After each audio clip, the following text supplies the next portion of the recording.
Target education में आप सभी का स्वागत है। तो चलिए आज की बात शुरू करते हैं इसी पावरफुल थॉट के साथ, क्योंकि देखिए हर दिन कुछ नया सीखना ही हमें हमारी मंजिल के और करीब ले जाता है। आज है 18 जनवरी 2026 और हम देखने वाले हैं आज के वो सभी इंपॉर्टेंट करंट अफेयर्स जो आने वाले समय में एक बड़ी भूमिका निभा सकते हैं। तो आज हम बात करेंगे इन 5 की टॉपिक्स पर। भारत के स्टार्टअप से लेकर ग्लोबल स्टेज पर उसकी भूमिका तक, हमारे स्टेट्स क्या कर रहे हैं, कौन लोग हैं जो खबरों में हैं और आखिर में इन सब खबरों का मतलब क्या है। तो चलिए सबसे पहले बात करते हैं भारत की अपनी ही जमीन पर हो रही एक बहुत बड़ी अचीवमेंट की, जिसने इनोवेशन के एक पूरे दशक को पूरा कर लिया है। 16 जनवरी को मनाया गया नेशनल स्टार्टअप डे। अब ये दिन इतना खास क्यों है? वो इसलिए क्योंकि ये स्टार्टअप इंडिया मिशन के 10 साल पूरे होने का जश्न है। याद होगा 2016 में इसे देश में एक इनोवेशन और स्टार्टअप कल्चर को बढ़ावा देने के लिए ही तो लॉन्च किया गया था। और देखिए स्टार्टअप दिवस की अहमियत तब और भी बढ़ जाती है जब हम जनवरी के पूरे महीने को देखते हैं। ये महीना पहले से ही कितने खास दिनों से भरा हुआ है। 4 जनवरी के वर्ल्ड ब्रेल डे से लेकर 15 जनवरी के इंडियन आर्मी डे तक। अच्छा, देश के अंदर जो ये इनोवेशन की एनर्जी है ना, वो अब इंटरनेशनल लेवल पर भी अपना असर दिखा रही है। तो चलिए देखते हैं कि भारत की ग्लोबल फुटप्रिंट कैसे मजबूत हो रही है। और इसी ग्लोबल रोल में एक नया नाम, एक नया टर्म काफी सुनने में आ रहा है, पैक्स सिलिका। तो सवाल ये है कि आखिर ये है क्या और भारत के लिए ये इतना इम्पोर्टेंट क्यों है? तो देखिए पैक्स सिलिका जो है वो बेसिकली अमेरिका का एक इनिशिएटिव है। इसका मेन फोकस है ग्लोबल सप्लाई चेन्स को सिक्योर करना, खास तौर पर सिलिकॉन, एडवांस्ड मैन्युफैक्चरिंग और एआई जैसे क्रिटिकल एरियाज में। और सबसे बड़ी बात यह है कि भारत को इसमें शामिल होने के लिए फॉर्मली इन्वाइट किया गया है। भारत का प्रभाव कैसे बढ़ रहा है, इसका एक सीधा साधा सबूत हमें मिलता है हेनले पासपोर्ट इंडेक्स 2026 में। इसमें भारत की रैंक 85 से सुधरकर अब 80 हो गई है। इसका मतलब है भारतीय नागरिकों के लिए आसान इंटरनेशनल ट्रैवल और दुनिया में देश की बढ़ती हुई साख। तो ये जो 3 अलग अलग डेटा पॉइंट्स हैं, डिप्लोमेटिक ताकत, कुदरती संसाधनों पर पकड़ और पर्यावरण को लेकर कमिटमेंट, ये सब मिलकर एक ही कहानी बता रहे हैं कि भारत का वैश्विक महत्व हर मोर्चे पर लगातार बढ़ रहा है। लेकिन सवाल ये है कि ये जो नेशनल प्रोग्रेस है, इसकी नींव रखी कहाँ जा रही है? इसका जवाब मिलता है हमारे स्टेट्स में, जो अपने अपने तरीके से देश को आगे बढ़ाने में लगे हुए हैं। चलिए दक्षिण भारत से 2 स्टेट्स का उदाहरण लेते हैं जो कमाल का काम कर रहे हैं। एक तरफ केरल है जो पर्सनल इलेक्ट्रिक व्हीकल्स मतलब ईवीज को अपनाने में सबसे आगे चल रहा है। तो दूसरी तरफ तमिलनाडु देश का पहला सॉवरेन एआई पार्क बना रहा है जो टेक्नोलॉजी में एक बहुत बड़ी छलांग है। और ये सिलसिला यहीं नहीं रुकता। आंध्र प्रदेश के काकीनाडा में दुनिया का सबसे बड़ा ग्रीन अमोनिया प्रोजेक्ट लग रहा है। वहीं मध्य प्रदेश ने डिजिटल इंडिया के भाषिणी डिवीजन के साथ एक एमओयू साइन किया है ताकि लोकल लैंग्वेजेस को ऑनलाइन दुनिया में और बढ़ावा मिल सके। टेक्नोलॉजी और इंडस्ट्री तो ठीक है, लेकिन एग्रीकल्चर में भी ये स्टेट्स पावर हाउसेज हैं। मध्य प्रदेश को तो दाल का कटोरा कहा ही जाता है, वहीं केरला मसालों का राजा है। तमिलनाडु में लौंग, तो आंध्र प्रदेश फलों के उत्पादन में सबसे आगे है। यही डाइवर्सिटी तो भारत की असली इकोनॉमिक स्ट्रेंथ है। अब इन बड़ी खबरों के पीछे जो लोग हैं, चलिए जरा उन पर भी एक नजर डालते हैं कि किसने अपने अपने फील्ड में क्या कमाल किया है। एनवायरमेंट साइंस की फील्ड में एक बहुत बड़ा इंटरनेशनल अवार्ड दिया गया है। ये मिला है एक अमेरिकन माइकोलॉजिस्ट टोबी कायर्स को। उन्हें प्रतिष्ठित टाइलर प्राइज से सम्मानित किया गया है। और अब जरा स्पोर्ट्स वर्ल्ड की बात कर लें। दिसंबर 2025 के लिए ICC player of the month बने हैं पुरुषों में ऑस्ट्रेलिया के मिचेल स्टार्क और महिलाओं में साउथ अफ्रीका की लॉरा वॉलवार्ड। और हाँ, महेंद्र सिंह धोनी को बजाज पुणे ग्रैंड टूर 2026 के लिए गुडविल एम्बेसडर बनाया गया है। तो ठीक है, हमने अलग अलग खबरें तो देख लीं, पर जब इन सबको एक साथ जोड़कर देखते हैं, अ बिग पिक्चर, तो क्या नजर आता है? तो आज की पूरी डिस्कशन का निचोड़ क्या है? देखिए, एक तरफ देश में इनोवेशन का जश्न मन रहा है, तो दूसरी तरफ इंटरनेशनल लेवल पर भारत का प्रभाव बढ़ रहा है। हमारे राज्य खास सेक्टर्स में विकास को रफ्तार दे रहे हैं और लोग अपने अपने फील्ड में एक्सीलेंस हासिल कर रहे हैं। अब आज के अभ्यास के लिए एक सवाल, पता लगाइए कि कलकत्ता हाईकोर्ट के नए चीफ जस्टिस के रूप में किसे अपॉइंट किया गया है और देखते हैं कमेंट्स में क्या-क्या जवाब आते हैं। तो अगर आज का ये एनालिसिस पसंद आया तो टारगेट एजुकेशन को सब्सक्राइब करना बिल्कुल मत भूलिएगा, ताकि रोजाना ऐसे ही इन्फॉर्मेटिव कंटेंट मिलता रहे। और हाँ, इस पूरे सेशन का PDF डाउनलोड करने के लिए हमारे ऑफिशियल टेलीग्राम चैनल को ज्वाइन कर सकते हैं। और जाते जाते एक सवाल के साथ आज की चर्चा को खत्म करते हैं। सिर्फ एक दिन की ये खबरें आने वाले साल के लिए एक देश की प्रायोरिटीज और एस्पिरेशंस के बारे में क्या बताती हैं, इस पर जरूर शुरुआत करते हैं दुनिया के मंच से। कहा जाता है ना कि किसी भी देश की ताकत का अंदाजा उसके पासपोर्ट से लग जाता है। तो इस महीने हमारे पासपोर्ट को लेकर क्या बड़ी खबर आई? जवाब है पूरे 5 पायदान की एक जबरदस्त छलांग। तो ये 5 पायदान ऊपर जाने का मतलब क्या है? सीधा सा मतलब है कि अब हम भारतीयों के लिए दुनिया घूमना और आसान हो गया है। मतलब अब और भी ज्यादा देश हमें बिना वीजा के या फिर वीजा ऑन अराइवल की सुविधा दे रहे हैं। और हाँ, इस लिस्ट में सबसे ऊपर कौन है? सिंगापुर। वो अपनी जगह पर कायम है। तो आज हम इन 5 जरूरी हिस्सों पर बात करेंगे। देखेंगे कि भारत में अंतर्राष्ट्रीय स्तर से लेकर खेल तक क्या-क्या हो रहा है। ठीक है, तो चलिए शुरू करते हैं हमारे पहले सेक्शन से, अंतर्राष्ट्रीय मंच पर भारत। अच्छा, इस महीने ना 2 बहुत बड़ी बातें हुई। एक तरफ तो हमने 16 जनवरी को नेशनल स्टार्टअप डे मनाया। स्टार्टअप इंडिया मिशन को पूरे 10 साल हो गए हैं। और दूसरी तरफ एक बहुत बड़ा जियोपॉलिटिकल मूव हुआ। अमेरिका ने भारत को पैक्स शिलिका ज्वाइन करने का न्योता दिया है। अब ये क्या है? ये समझिए कि एक ऐसा ग्रुप है जो सिलिकॉन चिप्स और AI सप्लाई चेन को चीन से अलग सिक्योर करना चाहता है। तो भारत के लिए ये एक गेम चेंजर हो सकता है। और ये साझेदारी सिर्फ हाईटेक तक ही सीमित नहीं है। देखिए, भारत ने इजराइल के साथ फिशरीज यानी मछली पालन के क्षेत्र में भी एक समझौता किया है। ये बहुत अहम है क्योंकि इजराइल के पास पानी बचाने और मछली पालन की जो एडवांस तकनीक है ना, उससे हमारे देश के मछली उत्पादन में जबरदस्त उछाल आ सकता है। तो ये तो हुई दुनिया की बात। अब देखते हैं कि इसका असर हमारे देश के अंदर टेक्नोलॉजी और डेवलपमेंट पर कैसे पड़ रहा है। वाह, ये सच में एक बहुत बड़ी खबर है। तमिलनाडु में भारत का पहला सॉवरेन AI पार्क बनने जा रहा है। अब ये सॉवरेन शब्द क्यों जरूरी है? इसका मतलब है कि ये पार्क हमारे अपने डेटा और अपने इंफ्रास्ट्रक्चर पे बनेगा। मतलब हमारा डेटा हमारे पास ही रहेगा और AI की दुनिया में हम सही मायनों में आत्मनिर्भर बन पाएंगे। और देखिए, ये जो डिजिटलाइजेशन की लहर है ना, ये सिर्फ एक जगह नहीं बल्कि अलग-अलग राज्यों तक पहुंच रही है। जैसे मध्य प्रदेश ने डिजिटल इंडिया रेजिडेंट डिवीजन के लिए एक एग्रीमेंट साइन किया है। इसका सीधा सा मकसद है हर नागरिक के लिए एक डिजिटल पहचान बनाना, जिससे सरकारी योजनाओं का फायदा लेना बहुत ही आसान और तेज हो जाए। चलिए, टेक्नोलॉजी से हटकर अब थोड़ा पर्यावरण की बात करते हैं। देखते हैं इस फील्ड में क्या नए अपडेट्स हैं। ये एक बहुत बड़ी चीज है। दुनिया का सबसे बड़ा green ammonia project Andhra Pradesh के काकीनाडा में लगने जा रहा है। अब ग्रीन अमोनिया क्यों खास है? क्योंकि इसे रिन्यूएबल एनर्जी मतलब सोलर या विंड पावर से बनाया जाता है, तो इसमें कोई प्रदूषण नहीं होता।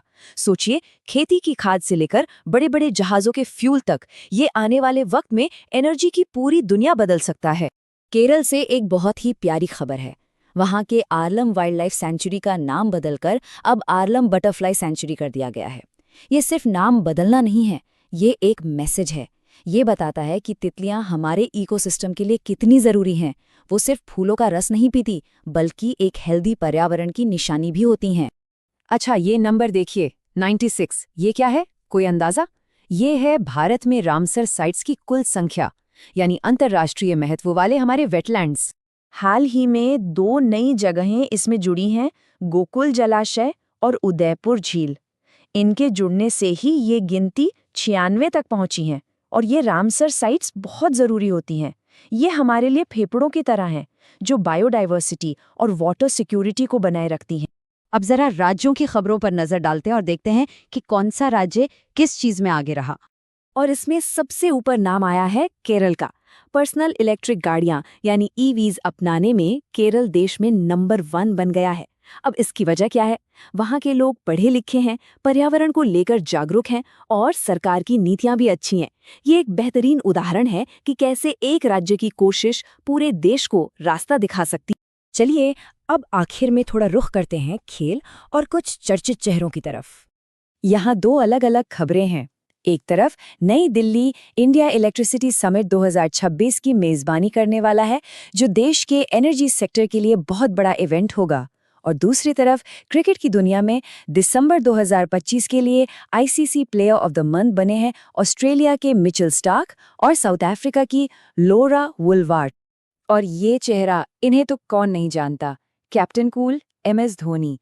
इन्हें बजाज पुणे ग्रैंड टूर 2026 का गुडविल एम्बेसडर बनाया गया है।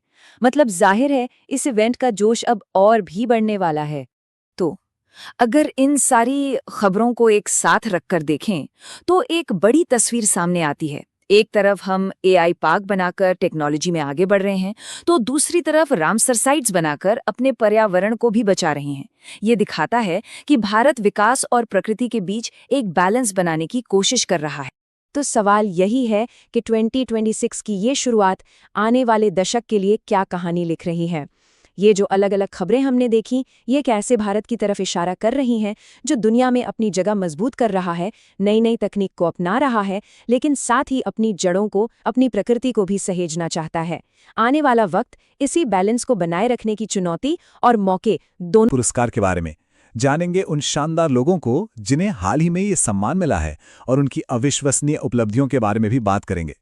वाह, क्या बात है। और सच कहूं तो यही हौसला, यही जज्बा तो होता है उन लोगों में जो नोबेल पुरस्कार तक पहुंचते हैं। तो चलिए इसी जबरदस्त मोटिवेशन के साथ आज का ये सफर शुरू करते हैं। एक बार फिर से टारगेट एजुकेशन में आपका स्वागत है। आज के इस सेशन में हम न सिर्फ आपको नोबेल पुरस्कार से जुड़ी हर जरूरी जानकारी देंगे, बल्कि सबसे मजेदार बात, इन विजेताओं के नाम याद रखने की कुछ ऐसी कमाल की ट्रिक्स भी बताएंगे जो आप कभी नहीं भूलेंगे। तो तैयार हैं? चलिए शुरू करते हैं। अच्छा, विजेताओं के नाम जानने से पहले ये जानना भी तो जरूरी है कि ये पुरस्कार शुरू कैसे हुआ, है ना? तो आइए एक नजर डालते हैं नोबेल पुरस्कार के इतिहास पर। तो देखिए, इसकी कहानी शुरू होती है 1895 में, जब अल्फ्रेड नोबेल ने अपनी वसीयत लिखी और इस पुरस्कार की नींव रखी। फिर 1901 में पहली बार 5 अलग-अलग कैटेगरीज में ये अवार्ड्स दिए गए, और काफी सालों बाद 1968 में स्वीडन के सेंट्रल बैंक ने इकोनॉमिक्स यानी अर्थशास्त्र का पुरस्कार भी इसमें जोड़ दिया। तो कुल मिलाकर आज की तारीख में नोबेल पुरस्कार 6 अलग-अलग फील्ड्स में दिया जाता है, जैसा कि आप देख सकते हैं: medicine, physics, chemistry, literature, peace और इकोनॉमिक साइंसेस। तो अब हम क्या करेंगे, एक एक करके इन सभी 6 कैटेगरीज के जो लेटेस्ट विजेता हैं उनके बारे में जानेंगे। और अब वो पल आ गया है जिसका हम सबको इंतजार था। चलिए मिलते हैं 2025 के नोबेल पुरस्कार विजेताओं से। सबसे पहले बात करते हैं मेडिसिन यानी चिकित्सा की। इस साल ये पुरस्कार 3 महान वैज्ञानिकों को मिला है: मैरी ब्रेंकॉप, फ्रांस रिम्सडेल और शिमोन साकागुची। इन्होंने हमारे इम्यून सिस्टम को समझने की दिशा में कुछ ऐसा काम किया है जो वाकई अभूतपूर्व है। अब आप सोच रहे होंगे कि ये नाम याद कैसे रहेंगे? मुश्किल लग रहा है ना? चिंता मत कीजिए, इसकी एक बहुत ही मजेदार ट्रिक है। बस ये लाइन याद रखिए: मेरी फ्रेंड सीमा को मेडिसिन दो। देखिए कितना आसान है। मेरी से मैरी, फ्रेंड से फ्रांस और सीमा से शिमोन, और मेडिसिन तो है ही पुरस्कार का नाम। हो गया ना याद? चलिए अब आगे बढ़ते हैं फिजिक्स यानी भौतिकी की तरफ। इस फील्ड में अवार्ड मिला है मिशेल एस डेवोरेट, जॉन क्लार्क और जॉन मार्टिनेस को। इन्हें यह सम्मान क्वांटम कंप्यूटिंग के क्षेत्र में इनके जबरदस्त काम के लिए दिया गया है। और हाँ, इन नामों के लिए भी एक ट्रिक है, थोड़ी फिल्मी है पर काम की है। ट्रिक है: भौजी ने देवर को जान से क्यों मारा। यहां भौजी से हुआ भौतिकी, देवर से डेवोरेट, जान से जॉन क्लार्क और मारा से मार्टिनेस। है ना कमाल की ट्रिक? अब बारी है केमिस्ट्री यानी रसायन विज्ञान की। इसके विजेता हैं रिचर्ड रॉबसन, उमर यागी और सुसुमु कितागावा। इन्हें ये पुरस्कार मेटल ऑर्गेनिक फ्रेमवर्क्स नाम का एक बिल्कुल नया मटेरियल बनाने के लिए मिला है। इसकी ट्रिक तो और भी मजेदार है, जरा सुनिए। रिचर्ड को इस उम्र में इतनी सुसु कैसे लागी? रिचर्ड से तो रिचर्ड रॉबसन हो गए, उमर से उमर यागी और सुसु से सुसुमु कितागावा। थोड़ी फनी है, पर मुझे यकीन है कि अब आप ये नाम नहीं भूलेंगे। चलिए अब बात करते हैं साहित्य यानी लिटरेचर की। ये प्रतिष्ठित पुरस्कार मिला है हंगरी के लेखक लास्लो क्राजनाहोरकाई को। ये अपने बहुत ही गहरे और सोचने पर मजबूर कर देने वाले लेखन के लिए जाने जाते हैं। नाम थोड़ा मुश्किल है मानती हूं, पर इसकी भी एक ट्रिक है। बस ये याद रखिए, लास को हर कोई सही से जलाओ। लास हर कोई से आपको लाज़लो क्रास्नाहोर का ही याद आ जाएगा, और सही से साहित्य। सिंपल। अगला है नोबेल पीस प्राइज यानी शांति पुरस्कार। ये मिला है वेनेजुएला की विपक्षी नेता मारिया कोरिना मचाडो को। उन्हें यह सम्मान लोकतंत्र और मानवाधिकारों के लिए उनकी कभी न खत्म होने वाली लड़ाई के लिए दिया गया है।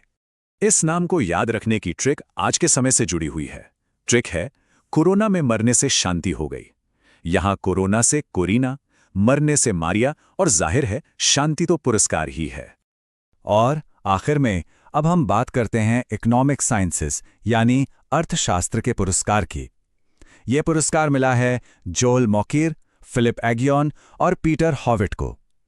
इन्होंने इस बात पर काम किया है कि आखिर किसी देश का आर्थिक विकास किन वजहों से होता है। इन तीनों को याद रखने के लिए एक छोटी सी कहानी है।